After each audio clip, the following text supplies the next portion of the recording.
Assalamualaikum warahmatullahi wabarakatuh. Bismillahirrahmanirrahim. Alhamdulillahi hamdan katsiran tayyiban mubarakan fihi kama yanbaghi li jalali wajhika wa li 'azimi sultanik. Allahumma salli ala sayyidina Muhammadin abdika wa rasulika nabiyil ummi wa ala alihi wa sahbihi wa sallim. Na'udzu bi kalimatillahi tammati min syarri ma khalaq.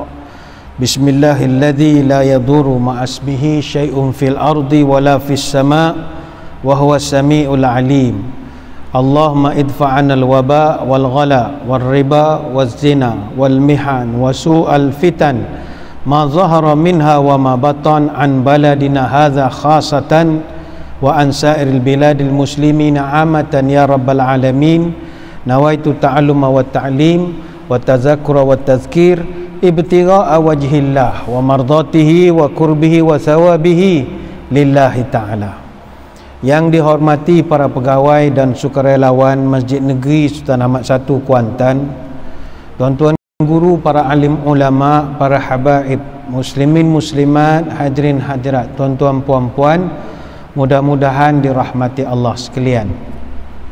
InsyaAllah pada kesempatan malam ini kita akan membicarakan satu tajuk berkenaan zina, dosa yang mengundang wabak. Moga-moga ada manfaat dari perbahasan kita pada malam ini.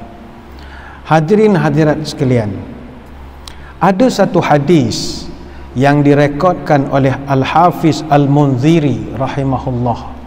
Al-Hafiz Al-Munziri ni bukan ulama calang-calang, dia seorang ulama besar yang bergelanggang di bumi Mesir, banyak melahirkan para ulama daripada tangan beliau, antaranya Al-Imam Diyauddin Al-Muradi rahimahullah yang merupakan guru pula kepada Imam An-Nawawi. Jadi Al-Hafiz Al-Munziri ni seorang jago di bidang hadis. Dia buat satu kitab At-Targhib wa Tarhib minal Hadis Asy-Syarif. Dia kumpul hadis-hadis Nabi tentang peringatan-peringatan, ancaman-ancaman yang Nabi berikan dalam beberapa hadis supaya jadi peringatan kepada kita. Ada satu bab di dalam kitab At-Targhib wa Tarhib adalah peringatan tentang larangan mengurangkan timbangan ketika berjual beli. Jadi Al-Hafiz Al-Munziri dia bawakan satu hadis, moga-moga jadi pelajaran kepada kita. Hadis daripada Ibnu Umar radhiyallahu anhuma, Nabi SAW pada satu hari telah memberi amaran kepada orang-orang ketika itu, ya ma'syaral muhajirin, wahai orang-orang muhajirin, kata Nabi, khamsun iza betulitum bihinna wa a'udzu billah an tudrikuhunna. Ada 5 perkara yang aku berdoa kamu tidak jumpa 5 perkara ini. Kalau berlaku memang bala betul lah. Pertama, kata Nabi, lam tazhar fahishatu fi qaumi qattu hatta yu'linu biha illa fasha fihim ta'un wal awja' allati lam takum madat fi aslafihim alladzina madaw. Kata Nabi, nanti kalau berlaku satu masa apabila zina itu dilaku secara terang-terangan, terlalu bermaharajalela, maka ketika itu akan tersebarlah di tengah-tengah masyarakat wabak dan juga penyakit yang tidak pernah wujud kepada generasi sebelum mereka. Yang kedua, kata Nabi, lam yanqusul mikyala wal mizana illa ukhizu bis-sinina wa shiddatil maunati wa jawri sultani alaihim. Apabila manusia sudah mengurangkan timbangan, maka mereka akan ditimpakan kemarau yang berpanjangan. Kehidupan mereka menjadi sangat susah dan mereka diperintah oleh pemimpin-pemimpin yang zalim, kata Nabi. Yang ketiga, walam yamna'u zakata amwalihim illa muni'ul qatra minas sama'i walaulal bahaim lam yumtaru. Satu hari nanti manusia akan sudah tidak mahu membayar zakat, maka ketika itu hujan tidak lagi turun di bumi ini, kata Nabi. Dan kalaulah bukan Allah pandang kepada haiwan, nescaya manusia pun takkan dapat hujan ketika itu. Yang keempat, walam yanqudu ahdallahi ahda rasulihi illa sallatallahu alaihim aduwan min ghairihim fa akhazu ba'da ma fi aidihim. Sampai satu masa juga yang keempat, kata Nabi, manusia akan langgar perjanjian mereka dengan Allah dan Rasul. Maka ketika itu Allah akan jadikan musuh-musuh mereka berkuasa ke atas mereka, dan musuh itu akan ambil segala yang mereka miliki sebelum ini. Dan yang terakhir, kata Nabi, wa ma lam tahkum a'immatuhum bi kitabillah wa yatakhayyaru mimma anzalallahu illa ja'alallahu ba'sahum bainahum. Dan satu hari nanti apabila para pemimpin orang Islam tidak mahu meletakkan hukum dengan Al-Quran dan hadis, dan tidak mahu mengambil apa yang telah diturunkan oleh syariat Allah, melainkan kalau berlaku demikian, Allah akan jadikan mereka sentiasa bermusuh sesama mereka dalam negara tersebut. Hadis riwayat Ibnu Majah, Abu Nuaim dan Al-Hakim. Kita tidak syarahkan keseluruhan hadis ini. Yang kita nak garis bawahkan hanyalah hak pertama saja, iaitu Nabi pernah memberi amaran, apabila zina itu kamu dah tak boleh nak kawal, terlampau berleluasa, ingatlah ianya akan mengundang azab daripada Allah. Sememang kita maklum zina itu memang ada kesannya kepada manusia daripada sudut turunnya azab daripada Allah. Ada satu hadis Nabi SAW pernah beritahu kepada Anas bin Malik radhiyallahu an, iyyakum waz-zina. Kata Nabi, jauhlah kamu daripada kerjaan zina ini. Fa inna fihi arba'a khisal. Sebab zina itu boleh mendatangkan 4 masalah pada kamu. Pertama, yuzhibul baha'a anil wajhi. Nombor 1, orang yang zina, Tuhan tarik cahaya pada wajah dia. Muka tak ada nur. Orang Melayu panggil muka tak ada nur. Mukanya kelam, kusam saja orang yang zina ini. Yang kedua, wa yaqta'ur rizqa. Allah putuskan rezeki dia. Dan yang ketiga, wa yuskhitur rahman. Allah murka pada dia. Dan yang keempat, wa yujibul khuluda finnari. Dan kalau dia menganggap zina ni benda biasa, Allah wajibkan dia kekal di dalam neraka. Hadis riwayat Abu Daud. Maka salah satu yang Nabi sebut, orang yang zina ini akan mengundang murka Allah. Dan kita faham prinsip asas sebuah musibah, kalau Allah murka, dia akan turunkan azab kepada semua. Dia tak akan turunkan kepada hak zina ni saja. Termasuk kita orang masjid ni pun sama dapat juga. Dan itu adalah standard SOP-nya. Sebab itu dalam Quran Allah Ta'ala ada memperingatkan, wattaqu fitnatan la tusibanna alladhina zalamu minkum khassah wa'lamu anna Allaha syadidul iqab. Peliharalah kamu daripada azab yang bukan saja menimpa kepada orang zalim di kalangan kamu, tapi kepada semua. Ketahuilah azab aku amat keras. Surah Al-Anfal ayat 25. Ummu Salamah radhiyallahu anha pernah satu hari dia mendengar Nabi bercerita, idza zahara al-ma'asi fi ummati ammahumullahu bi'adzabin min indihi. Kalau umatku nanti terlampau suka buat maksiat, maka Allah akan turunkan musibah dan bala pada mereka. Fakultu, Ummu Salamah pun mencelah, ya Rasulullah, Ama fihim yauma idzin unasun salihun. Ummu Salamah tanya, takkanlah masa tu tak ada orang baik-baik lalu ya Rasulullah, semua takkan jahat belaka? Nabi jawab, bala, ada orang baik-baik, ada orang masjid, Tok Bilal, Tok Lebay, ada belaka orang soleh, pendakwah, ustaz ramai. Qultu fa kaifa yasna bi ulaika. Ummu Salamah tanya, dah tu buat apa kena juga kau orang baik-baik, orang masjid, orang benda tak ada terlibat pun benda-benda tidak senonoh. Qal yusibuhum ma asaban nas summa yusiruna ila maghfiratin minallahi wa ridwanin. Kata Nabi, Allah akan menimpakan kepada mereka azab sebagaimana yang ditimpakan kepada orang-orang yang suka maksiat, tetapi mereka ini Allah berikan pula keampunan dan keredaan. Hadis riwayat Imam Ahmad. Maka dalam konteks wabak, ianya sangat berkait rapat dengan berleluasanya zina dan juga perkara-perkara yang merangsang kepada berlakunya zina, dan itu adalah satu ketetapan. Kalau kita lihat sekeliling, zina sekarang telah menjadi satu bentuk degradasi moral yang sangat berleluasa berlaku dalam masyarakat, dan ini tak dapat kita nak sorok lagi.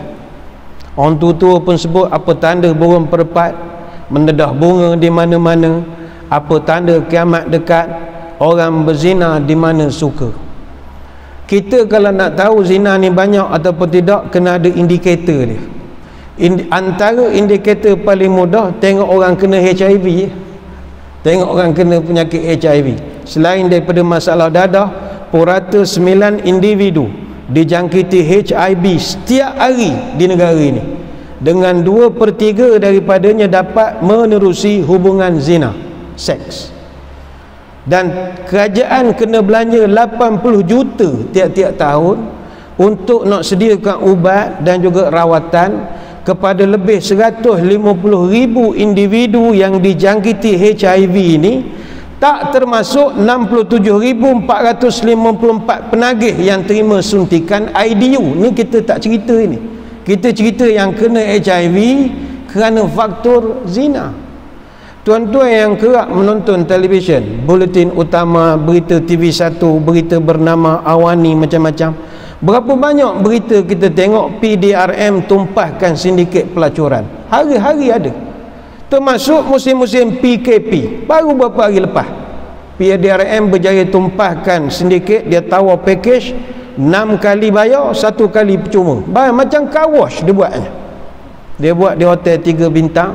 Kita nak salam pun tak berani, dia orang boleh buat kerja-kerjaan gitu.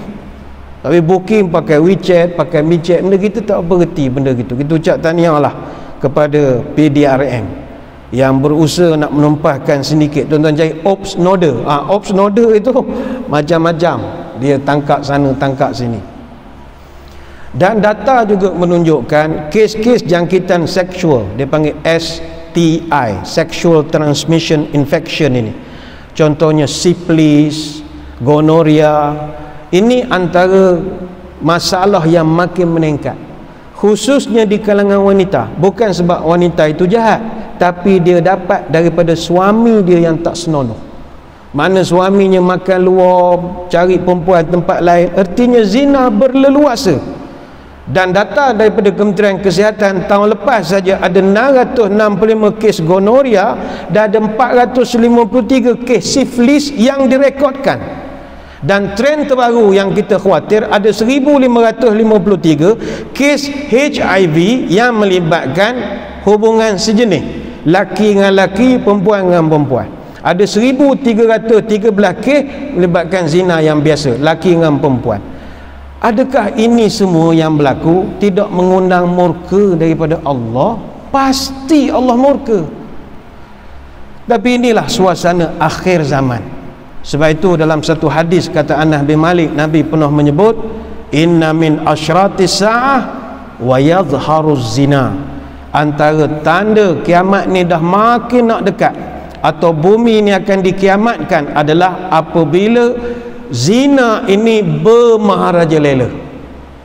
Indikator yang kedua, kalau kita nak tahu kita ni banyak atau tidak zina di negara kita, mari kita tanya Jabatan Pendaftaran. Jumlah anak luar nikah di Malaysia mencecah 257,411 orang. Ini bermakna setiap 37 minit akan berlaku satu kes zina, dan dalam masa 1 jam 25 minit akan lahir seorang bayi yang tidak berdosa hasil daripada kerja zina. Ini juga bermakna purata 2,500 kes anak luar nikah direkodkan setiap bulan, ataupun nisbah 83.3 kes setiap hari, yang kalau diunjurkan lagi, satu kes pendaftaran anak luar nikah berlaku setiap 17 minit 17 saat. Orang Melayu melahirkan 17,303 orang setahun anak luar nikah. Ini bermakna 17,303 bagi 365, 47 kelahiran anak luar nikah orang Melayu tiap-tiap hari. Ini juga bersamaan 2 kelahiran setiap jam. Ini juga bermakna 47 kes zina yang menghasilkan kehamilan berlaku setiap hari. Andainya 47 kes zina ini mewakili 1% saja daripada kejadian sebenar, maka ini bermakna sebanyak 4,700 pasangan laki-laki dan perempuan melakukan hubungan seks haram tiap-tiap hari. Adakah tuan-tuan ingat Tuhan pandang saja benda ini? Dan sekarang pula trend berlaku orang zina terang-terangan. Dulu zaman kita muda-muda tak, nak menengok benda-benda orang berdating, benda-benda kena pergi Teluk Cempedak, panjat batu, pergi gigit dia nyamuk, tak daya zaman budak dulu lah. Pergi Teluk Cempedak zaman nakal, duduk atas teluk-teluk mana tengok orang berdating. Zaman sekarang tak payah panjat batu lah, tuan-tuan buka telefon je. Budak-budak sekarang ni rekod lagi, publishkan pula. Apa tanda burung perempat panjang sayap mengebah-ngebah? Apa tanda kiamat dekat? Nafsu syahwat sesuka dilepas. Baik itu kata Nabi dalam satu hadis daripada An-Nawas, wa yabqa syirarun nas yataharajuna fiha taharujal humari fa'alaihim taqumus sa'ah. Nanti yang akan ada di tempat kita seburuk-buruk perangai manusia, kata Nabi, iaitu mereka yang melakukan hubungan seksual bagaikan keldai. Nabi berikan pelambangan, dia buat kerja seksual macam keldai, dan disebabkan mereka lah kiamat ini akan berlaku, kata Nabi.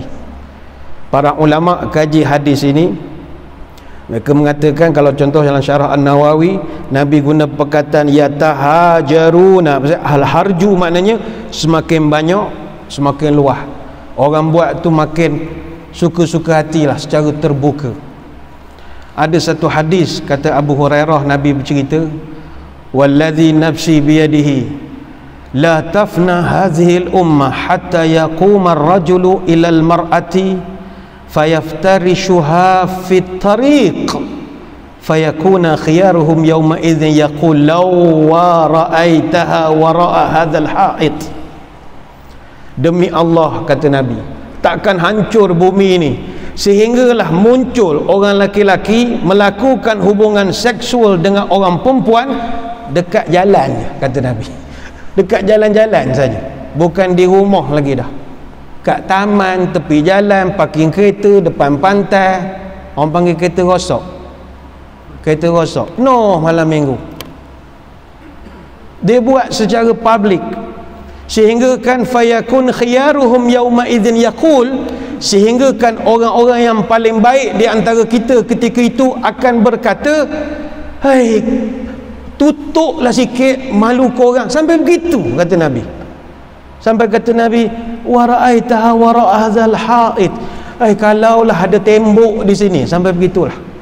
Contoh kita bawa berjalan anak-anak, tengok dia duduk berpeluk-peluk, buat kerja tak kecong-kecang, cium sana cium sini, kita kata ini buat pula tepi-tepi jalan, kalaulah ada tembok. Itulah kata Nabi.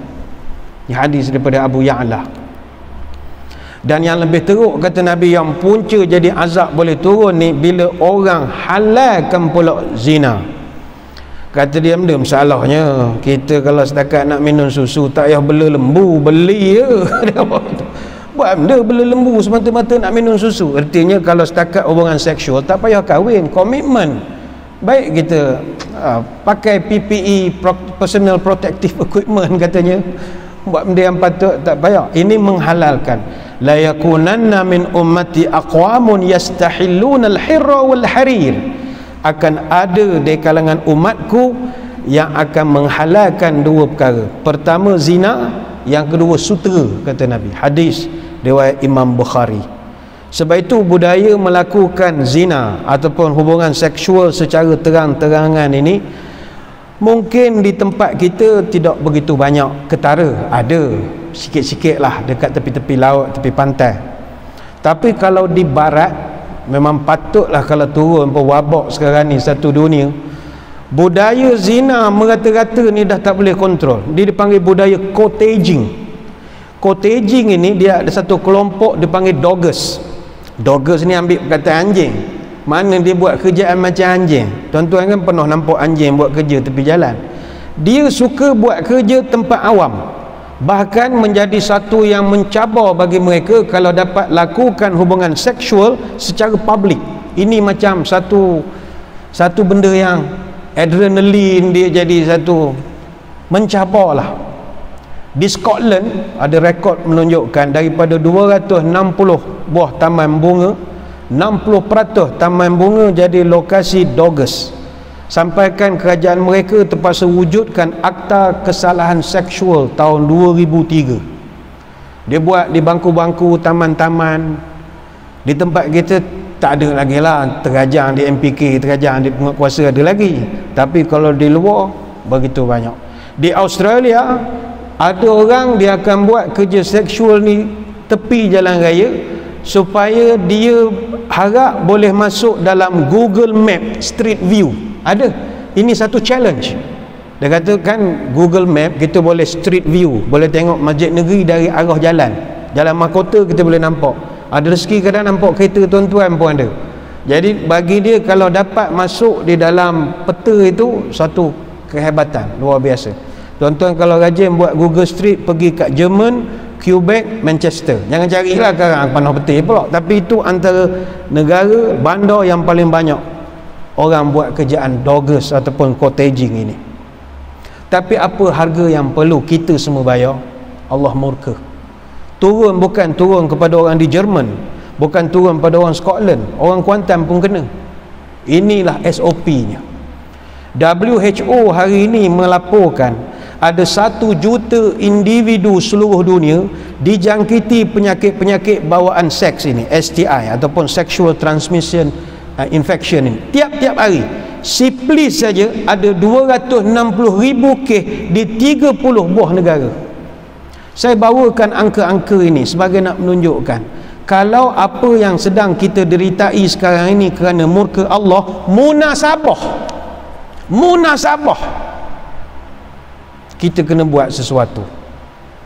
Kita ajaklah kenalan-kenalan kita yang masih lagi bergirlfriend, berboyfriend, dah tua-tua bangka ini, berhentilah buat pekerjaan gitu. Perbuatan awak menyebabkan kita orang pun kena, dah tak daya dah ni. Kerana gara-gara maksiat yang awak suka buat itu, kami jadi masalah. Selain daripada zina, berleluasa pula di dunia dan juga di tanah air kita sekarang benda-benda yang merangsang pula pada zina. Ini pun masalah, juga mengundang murka Allah. Zina tu Allah murka, benda-benda yang membawa kepada zina pun Allah murka juga. Sebab itu dalam Quran Allah bagi warning, surah Al-Isra ayat 32, wala taqrabuz zina innahu kana fahishatan wa sa'a sabila. Jangan kamu dekat pun dengan zina, Allah Ta'ala sebut. Ayat ni kata ulama, Allah bukannya sebut mu jangan zina, mu jangan dekat. Artinya jangan kita menghampiri dengan benda-benda yang boleh membawa kepada zina. Jangan kita buat perkara-perkara yang boleh merangsang orang berzina. Contoh artis misalnya, dia lawa, comel, buat video, suasana orang susah, buat video Ialah tah benda-benda lah kita pun tak menengok, tapi gaya ke cerita orang tu tak berapa sesuai. Dia boleh menyebabkan orang, dia merangsang orang membuat sesuatu yang bawa kepada zina. Lepas tu kepada artis kita sering pesan, seni ni benda indah. Dalam setiap keindahan ada Allah, kerana Allah maha indah.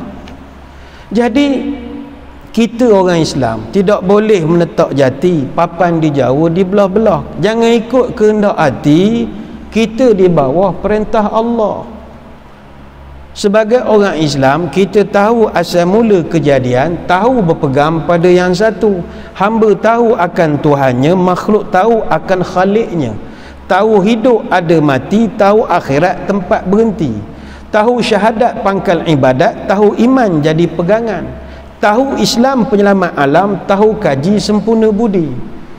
Membuat sesuatu yang menyebabkan orang jadi buat kerja-kerja tak senonoh, itu juga dilarang. La taqrabu, kata Allah Ta'ala. Dia sebab gini ya, mungkin ada orang kata, kalau ustaz-ustaz ceramah semua gitu, salah orang perempuan semua, pakai ni salah, pakai tu salah. Dia begini, godaan untuk melakukan zina itu sangat banyak. Sehingga kan dalam satu hadis kata Abu Hurairah, Nabi menyebut, innallaha kataba ala bni adam hazzahu minaz zina adraka dzalika la mahala. Kata Nabi, Allah telah menetapkan pada anak Adam ini kecenderungan kepada benda yang bawa zina, dan dia akan pasti kena benda ni dan payah nak menghindarinya. Maka kata Nabi, fazinal ain nazar wa zinal lisan mantiq wal qalbu tamanna wa tashtahi wal farju yusaddiq zalika kullahu wa yukadzibuhu. Kata Nabi, mata dia akan berzina dengan matanya, lidah dia akan berzina dengan ucapan pujukan-pujukan, hati dia berzina dengan membayangkan dan merasakan syahwat, dan kemaluan dia akan membenarkan segala yang dibayangkan atau mendustakannya. Hadis riwayat Bukhari dan Muslim. Sebab itu benda-benda yang boleh membawa kepada zina ini juga perlu dijauhi. Baik itu kalau tuan-tuan tengok dalam Quran, Allah Ta'ala memerintahkan manusia jaga pandangan dulu, baru jaga kemaluan. Sebab yang jadi titik spark pada benda zina itu adalah pandangan mata. Baik itu mata ini Allah dahulukan perintah memalingkan pandangan sebelum perintah menjaga kemaluan. Sebab mulanya hanya pandangan, kemudian terbit khayalan, kemudian berlakulah langkah yang nyata, kemudian tindakan kejahatan iaitu zina. Sebab itulah orang kalau boleh jaga 4 perkara, dia telah menyelamatkan dirinya dan agamanya. Al-lahazat, al-khatarat, al-lafazat, al-khutuwat. Pertama, lahazat, pandangan mata. Dapat jaga, diri kita terjaga. Al-khatarat, apa hak terlintas, comelnya, dapat jaga tu pun tahan dah. Yang ketiga, al-lafazat, ucapan. Dan yang keempat, al-khutuwat, langkah untuk melakukan kejahatan. 4 ni kontrol, insya-Allah tidak buat. Tapi kalau al-lahazat, pandangan mata, boleh kontrol. Kita bukan duduk di Mekah, Madinah, semua orang berselubung belaka. Macam tuan-tuan ni, ramai orang laki-laki, ada dalam sehari tak pandang orang perempuan. Mana ada? Perempuan maksudnya yang di luar daripada ruang lingkup keluarga kita. Ada, kita keluar, tuan-tuan nak balik, berapa banyak perempuan kita pandang. Satu kajian yang pernah dibuat terhadap 3,000 orang responden, ni kajian daripada Kodak Lens Vision. Dia orang ni finding, boleh setuju boleh tak setuju. Kata mereka dalam kajian ini, seorang lelaki kebiasaannya menghabiskan 43 minit sehari memandang 10 perempuan berbeza. Maknanya dalam setahun 259 jam memandang orang perempuan. 259 jam itu bersamaan lebih kurang 11 hari setahun nengok orang perempuan. Maknanya kalau start umur lelaki tu 18 tahun sampai 50 tahun, Dia nengok perempuan selama 11 bulan 11 hari. Mana selama 37 tahun umurnya, dia nengok perempuan saja khusus setahun kerja nengok perempuan saja. Payah kontrol mata ini. Ada orang tanya, orang lelaki je, orang perempuan tak menengok lelaki. Orang perempuan dia hanya memandang 6 orang lelaki 20 minit sehari. Kenapa dia tak pandang orang lelaki? Sebab yang cantik di mata lelaki adalah wanita. Yang cantik di mata wanita mah pemata. Tak ingin dia pandang kita ni baik dia pandang handbag, baik pandang puluk dakak, lagi seronok kata mereka. Jaga mata susah, jaga pemikiran lagi susah. Kajian daripada Ohio State University, dia mengatakan lelaki kebiasaannya berfikir tentang seks sebanyak 19 kali sehari. Maknanya sekali setiap 1.26 jam. Lelaki juga fikir tentang makanan 18 kali sehari dan fikir tentang tidur 11 kali sehari. Orang perempuan hanya fikir tentang seksual 10 kali saja sehari. Dia fikir tentang makan 15 kali sehari dan fikir tentang tidur 8.5 kali sehari. Ini data. Boleh setuju, boleh tak setuju. Tapi betul, kalau ujian itu berat, memang berat betul. Nak menjaga mata, nak menjaga pemikiran. Baru-baru ni kita PKP tahun lepas, bulan Mac. Ni nak cerita ya. Ada data yang dikeluarkan oleh sebuah laman pornografi yang terkenal di dunia yang menedahkan trafik carian bahan lucah di internet oleh pengguna internet di Malaysia meningkat 84% sepanjang tempoh PKP. Bayangkan. Kita mungkin tidak terjebak. Ni hak lain ini.